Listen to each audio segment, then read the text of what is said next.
é pra usar pra calçado. Ai, por favor, não queira me comparar a você. Por favor, meu bem. Gente, por exemplo, eu tenho essa minha sandália aqui, tenho um sapatinho preto, dá ocasiões especiais, tênisinho, que eu dou minha corridinha, o chinelo de dedo e não preciso estar gastando. Da hora é essa sapatinho preto. Me convidou pra ir no baile semana passada. Fui. Cheguei na mulher pra pensar em na pista. Ficou metade da sola na pista, o sapato, Ah, não. que exagero, meu amor, que exagero. E tem mais de 10 anos aquele sapato usou pro nosso casamento. Mas fica tranquilo,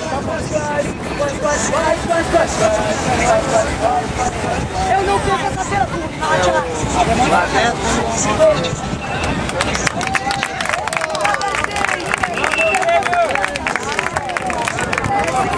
Vai ter que ficar pra dentro. Claro, senão não vai caber as caixas de sapato, e caixa de sapato dá um volume. Vamos ficar muito bem. Ai, querido. ela vem gastar. Que nada, meu amor.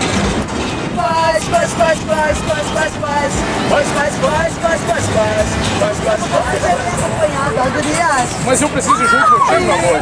Claro que precisa, vai que dá problema com transportações. Mas ninguém vai ficar com as crianças. Aí vai ter um parque inflável, bonito. Vai ter recreacionistas, pode levar as crianças. Fala, meu amor. Na volta, meu amor, tu vai dirigir o carro. Eu vou ficar estarratando no banco dele. Não vai poder ser o carro, vai ter que ser a caminhonete.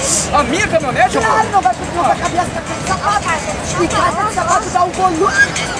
É bonito. Vamos sim, meu amor. Eu não posso por essa mulher. Ai, querido, tchau.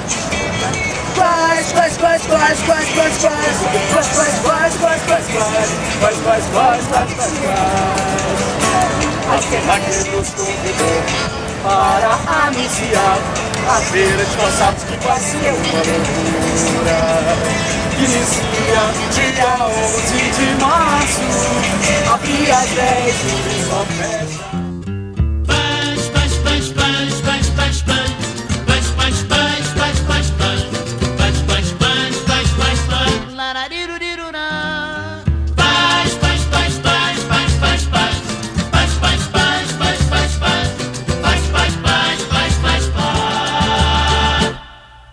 Ernesto nos convidou para um samba, ele mora no Brás.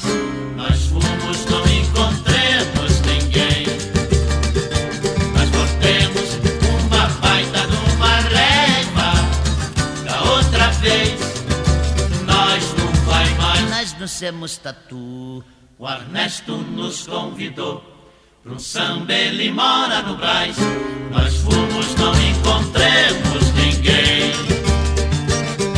Temos uma baita de uma reiva. Da outra vez nós não vai mais.